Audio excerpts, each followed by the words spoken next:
ربی حبلی امتی کہتے ہوئے پیدا ہوئے، ربی حبلی امتی کہتے ہوئے پیدا ہوئے، حق نے فرمایا کہ بخشا الصلاۃ والسلام۔ جب حضور الصلاۃ والسلام پیدا ہوئے نا، حضور الصلاۃ والسلام کے زبان اقدس پر اس وقت بھی ربی حبلی امتی تھا۔ احسان کتنا ہے، پیدا ہوئے تو ربی حبلی امتی، سر سجدے میں گیا، جوانی کا عالم ہے، حضور الصلاۃ والسلام نے پھر فرمایا ربی حبلی امتی۔ حضور الصلاۃ والسلام کے صحابی وقت مکمل ہو گیا ہے، حضور الصلاۃ والسلام کے احسان کی اگر بات کریں نا تو قیامت کا دن ہوگا،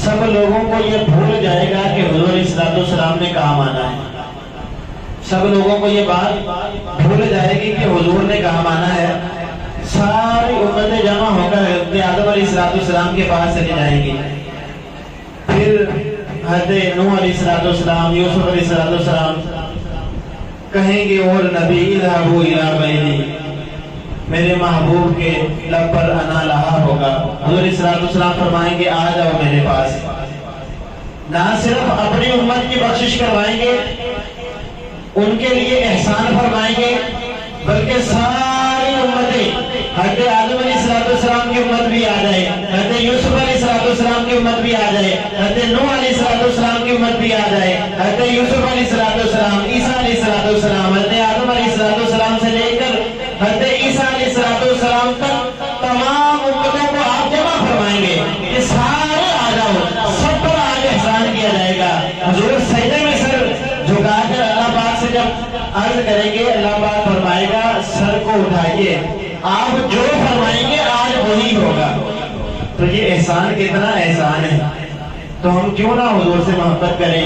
حسن حضور علیہ الصلوۃ والسلام کا ایسا کہ کوئی اور ایسا حسین نہیں ہے، اور حضور علیہ الصلوۃ والسلام کا کمال ایسا کہ کمال بھی حضور کو ایسا عطا فرمایا کہ حضور نے سب کو باکمال کر دیا، اور احسان بھی ایسا کہ پیدائش سے لے کر قیامت کے دن تک احسان ہی فرما رہے ہیں۔ تو ہمیں حضور سے سچی پکی محبت کرنی چاہیے، حضور علیہ الصلوۃ والسلام کے فرامین پر عمل کرنا چاہیے۔ اللہ تعالی ہمیں عمل کرنے کی توفیق عطا فرمائے، آمین ثم آمین۔ سنت نبوی۔